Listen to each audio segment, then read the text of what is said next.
everyone, welcome to Make Moments Matter, a music education podcast, where I share lesson ideas, songs, games, and inspiring things for your elementary music classroom. My name is David Rao, and I am the music teacher who blogs at makemomentsmatter.org. This episode of the podcast is a replay containing the audio version of a Musical Mondays live video. If you're not familiar with Musical Mondays, every Monday night at 8 p.m. Eastern Time, I go live on Facebook and Instagram to share about the lessons that I'm using in class with my students. I give a recap of my kindergarten through 5th grade lessons, and then do a deep dive about one grade level and share the books, instruments, songs, and process that I use to teach the lesson to kids.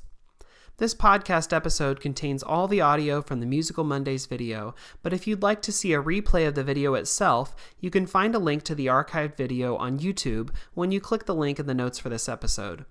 Thanks so much for tuning in. Here's the show. Hey everyone, my name is David Rao, and I'm the music teacher who blogs at makemomentsmatter.org.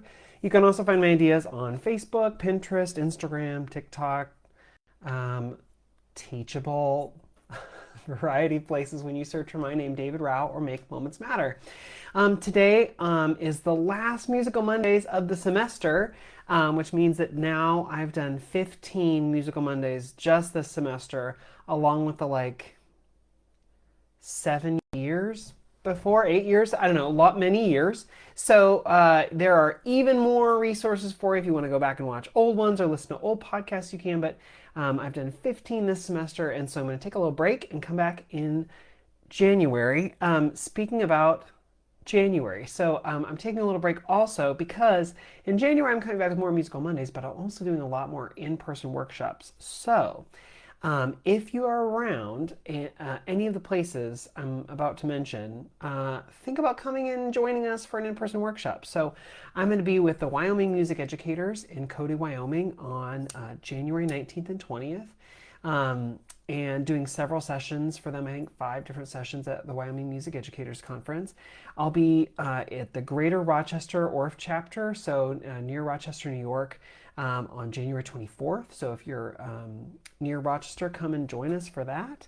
A one morning session, so like a day session. It's on a Saturday.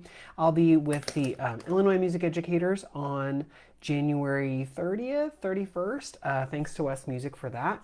And I'll be there doing, I think, 3 sessions. I can't remember exactly. It's still a long ways off, so I'm still figuring that out. And then I'm going to be with the Texas Music Educators in San Antonio, Texas, doing 6 sessions. That is in February. So if you're in any of those places, Wyoming, Rochester, New York, Peoria, Illinois, or all of Illinois, because it's Illinois Music Educators, or Texas Music Educators, if you're in any of those places, come and join us. I would hope you would get some great things out of the conferences and be fun to meet more people. So anyway, so all that to say, I'm taking a little break now because I've hit 15 for the semester, and I'll come back in January with more Musical Mondays videos.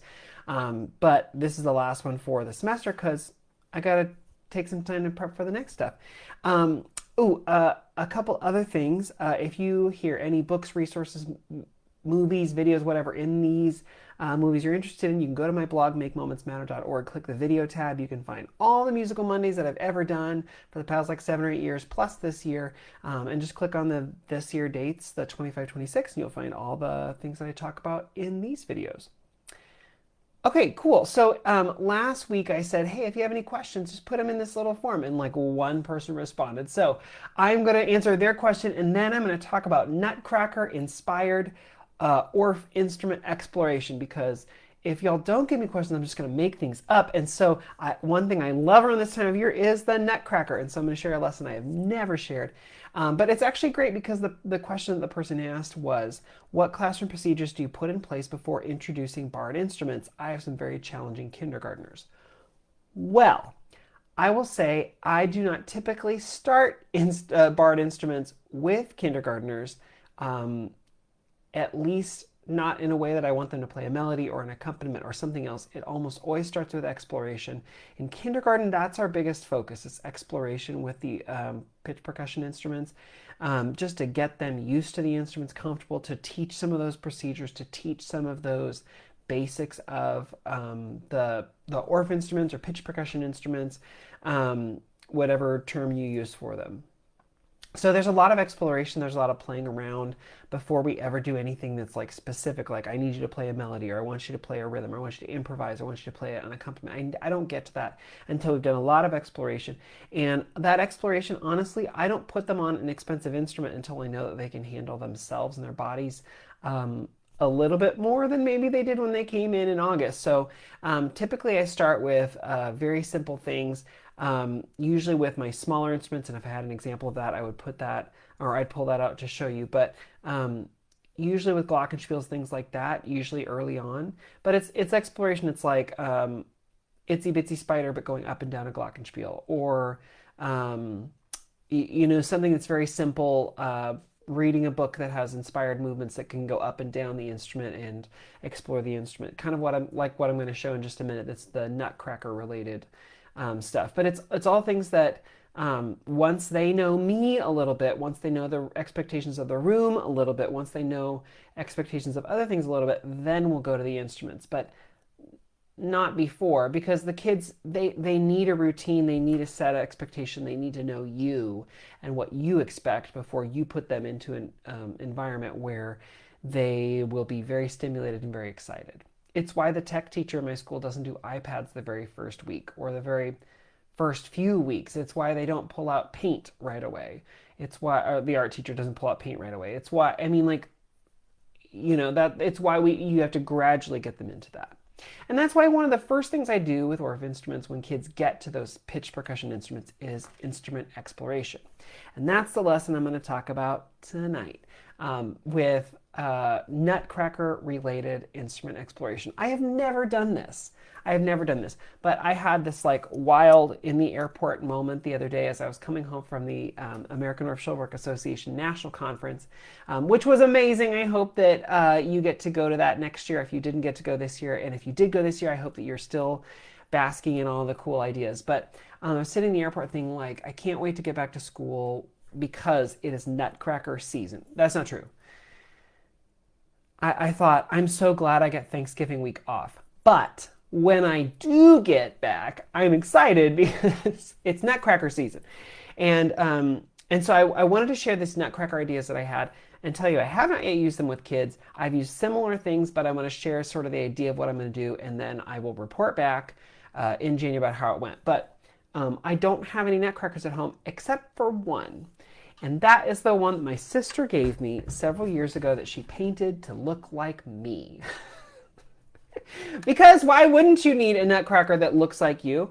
And I'm not wearing the exact outfit that she used when she made it, but like kind of close. Like I didn't even think about wearing a gray cardigan, but like I surprisingly I am, and so is the Nutcracker. Anyway, you can tell this was from a couple years ago because there are not so many wrinkles that she drew on.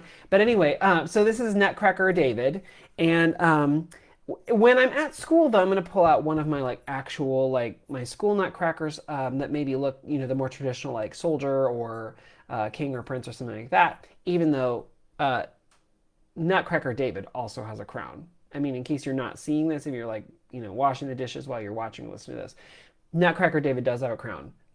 But typically I don't. Anyway, but Nutcrackers typically do. This one is fun because it's holding a Nutcracker. My sister thought it was perfect because then it could be me holding a Nutcracker because, of course, you do that. Anyway, so what I'm going to do with kids is we're going to talk about the Nutcracker story before we ever get to the instruments. So, in fact, there's probably going to be a lesson where we talk about what are some things about Nutcrackers. What do you notice? What do you see?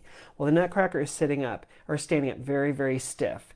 Right? And the little Nutcracker in its hand, you might notice, and I have Nutcrackers at school that I'll demo this too, but the Nutcracker that it's holding has its arms sort of at a right angle, so its elbow is bent. But sometimes the Nutcrackers are just standing with their arms straight down. The Nutcrackers look very uncomfortable, actually, because they're so like stiff and proper, right? And so if you were going to be a Nutcracker, if you were going to move, what would that look like? And so usually my my Nutcracker lessons that are movement based start with exploration of like, what does this character look like? Can you stand to look like a Nutcracker? If you were a Nutcracker and you moved, what would that look like? And so we're getting these ideas in our head before we go to the pitch percussion instruments because I want kids to have some preloaded ideas before I ask them to play. Again, before kids get to an instrument, you want to have ideas and things preloaded into their head, because the second they get those mallets, heaven help us, right? Like they need to have some ideas already, because they're not gonna listen if they have the mallets in their hand. It's like if you want to talk to me about something serious and you give me a cookie, I will be distracted by the cookie. And then when I am done with the cookie, or once I've started eating, I might listen, but like you need to withhold the cookie if you want my full attention. I don't know. Anyway, but it's the same with kids. They like once they have the mouse in their hand, their brain just like goes. So we have to preload them. So like, what are things that nutcrackers look? How do they look? How might they move? What are things about them that you should know? Okay, so with kids, I would probably talk about how stiff they look, how proper they look, how if they were going to move, what would that look like? And we might explore like moving, very stiff, very decisive, things like that. Then we would talk through some of the elements of the story. So the Nutcracker has to fight the mice, the rat king, right? The mouse king.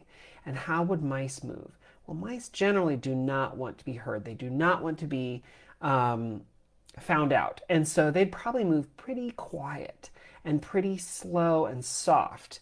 I mean, most mice, these mice have like formed an army and stuff, but like mice in general, how do they move? And so we might scurry around and play around, might do little squeaks, but not loud, because you don't want the cat to come looking for you. You don't want, someone to come try and find you or whatever. Most of the time, mice want to be incognito, and so it'd be like quick and light movements, right? So we might even just switch back and forth between like, okay, now you're a nutcracker, now you're a mouse. How would you move?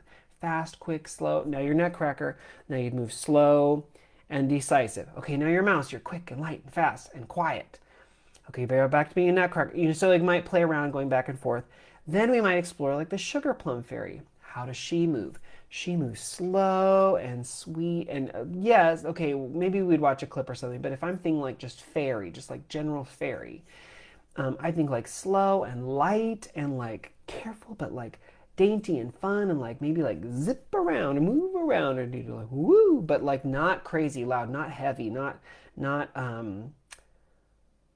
I don't know, not like a monster or like a giant or something. Like if you're thinking of fairy, you think like light and quick and sprite like, right?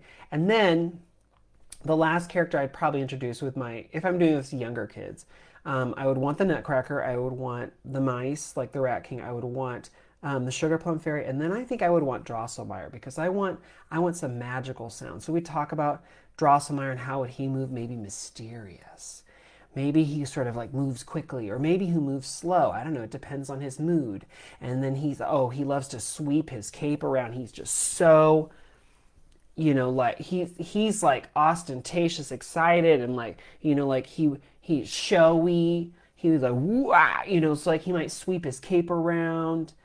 Yeah, all the things, right, that are sort of magical and fun. Okay, so when we have all that preloaded in our head, so like those 4 characters, the Nutcracker, like stiff, decisive, proper, right? The mice, quick, light, fast, but quiet. The Sugar Plum Fairy, maybe not super quiet, but definitely light and gentle, and might go fast, right? Like she might zip through the air. And then Drosselmeyer, magical, mysterious. So that gives us like 4 general character ideas. Even if the kids haven't heard the story or seen any video or know anything about the ballet, those are 4 different characters that they can remember, right? And I'm going to have pictures or visuals. Like I'm going to have a Nutcracker, right? And I actually have Nutcrackers of all the main characters in the Nutcracker. So like I have a Drosselmeyer Nutcracker, I have a Clara Nutcracker, I have a Rat King Nutcracker, and I have a Nutcracker. So I could like have those out as visuals, but you could like have pictures on PowerPoint or something like that if you wanted.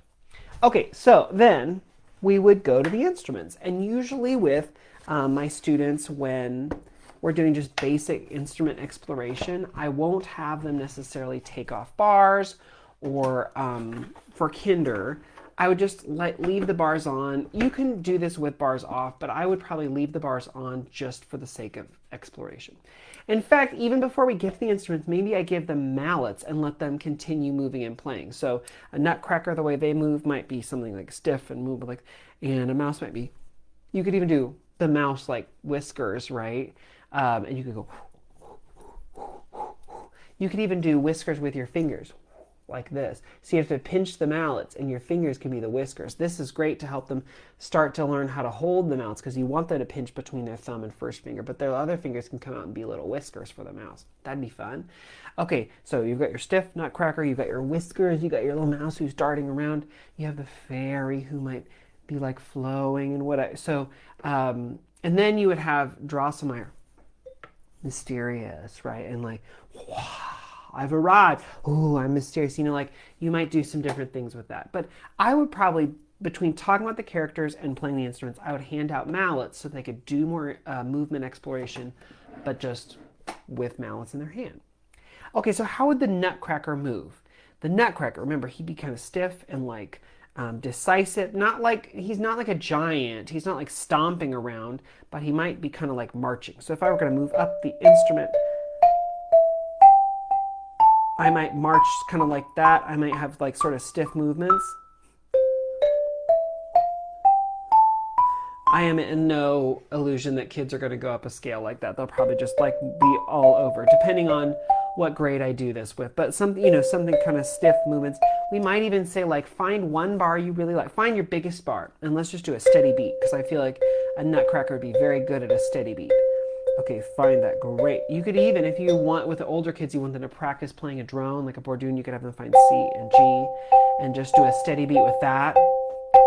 That would be something you could do if you wanted to like practice, that sort of stiff, steady, decisive sort of thing. Again, I would say it's not like really hard. Like they're not angry. Nutcrackers are just like stern or serious, but they're not angry. They're not like giants. They're not like stomping.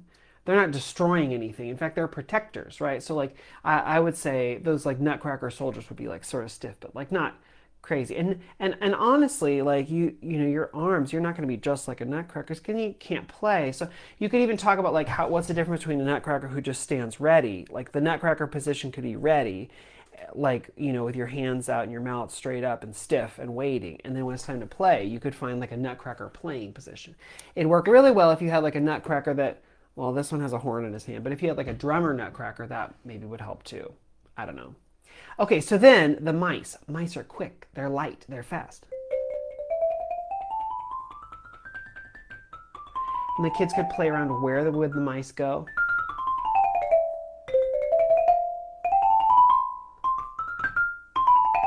You could even have, if you wanted, you could pull out your slapstick and be like, when you hear the sound of the mouse trap, you have to stop. It doesn't mean it got you, but it might have scared you, the mouse, right? So like, like that slapstick sound, they could all like smack, they could stop and hide.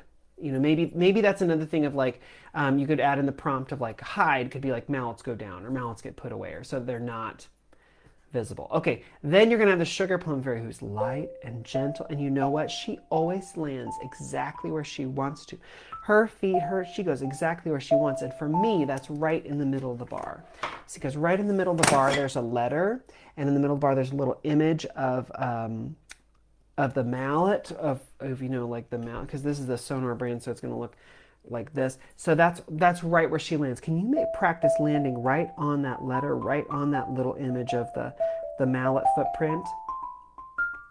No matter where you play, it's got to be kind of gentle, because the sugar plum fairy is not going to be, again, she's not going to stomp. She's not angry, but find a little spot and just drop into place there. And if you wanted to pull bars off and have this be pentatonic or something, you could if you wanted, but I'm not going to go there. And then there's Drosselmeyer, right? And Drosselmeyer, ooh, he's like magical. He's like showy. So that would be like, or you could even have like, his cape, he like throws back his cape, so you could start in the middle and go out. And he might be like, look and listen to me. And he might go like waggle his fingers at you like, look, I have something to tell you. And if you waggle your fingers, you go. Like this is where you could have all those fun like sound effecty sort of things, so that when Drosselmeyer's character comes in, he can do some of those silly, those silly sound effecty sort of things. So you have 4 characters here. You can have, you could act like the characters, you could call it the characters, you could have a slideshow on the screen where it cycles through different pictures, and you could have the kids react in the moment. It kind of depends on what you want to do. You could hold up the Nutcracker that's the right one. Or you could have kids come out and act out those 4 different characters. They could act and move like a Nutcracker just like they did before. They could act and move like a mouse, or like Drosselmeyer, or like the Sugar Plum Fairy. You could expand this to include other characters from the show or other things that are related. I mean, it's absolutely up to you, but because I have all the Nutcrackers and because I incorporate the story a lot, it'd be fun to do the movement stuff and then to bring in the instruments. So again, things that I've taught along the way, like getting a good Nutcracker sound, very decisive. Nutcrackers would never do this sort of like smushy sound. They always have this nice sort of bell-like tone, okay? And then, so then there's the mice. Quick, fast, light, not loud. Fast, light. And when they hear that, they have to stop. Okay, let's the Sugar Plum Fairy. She always lands right where she wants. So like right on the little label in the middle of the bar, or on the little picture of the mallets. Perfect. And then Drosselmeyer, who's like fancy and magical. You could have different motions that you call out for that if you want. But all of those things are like simple, easy. Oh, I forgot the mice. When you do the mice, you could have pinch the mallets and then let your other fingers be the whiskers. That'd be fun too. But there are so many things you can do with this if you want. And because I'm going to be using Nutcrackers anyway, because we're already in, I know a couple grades that I have where we do movement related to Nutcracker characters, this would be like an amazing next step.